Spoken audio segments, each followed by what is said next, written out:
Shown below are the black body radiation curve at a temperature of T1 and T2, as the value of T2 is greater than that of T1. Which of the following plot is correct?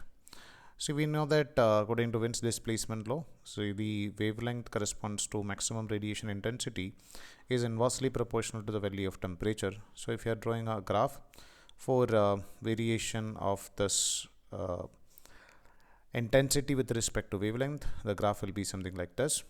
And let's say this graph is for a temperature of T1.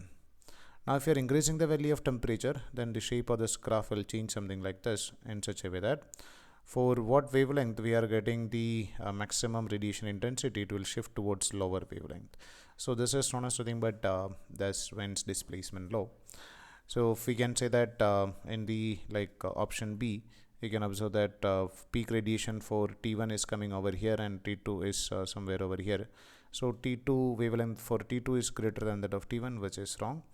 And T1 and D option, the graphs are going to overlap, or again we cannot find out in D options exactly which point they are almost given the same for lambda.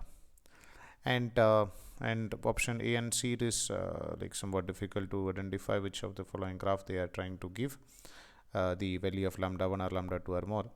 So let's say for this graph, this is a peak value, and let's say that is for lambda 1, and for this graph this is a peak value. So if it is slightly less than that, we can say that this graph B is A is correct. And for this one, again they might be taking the maximum value at these points.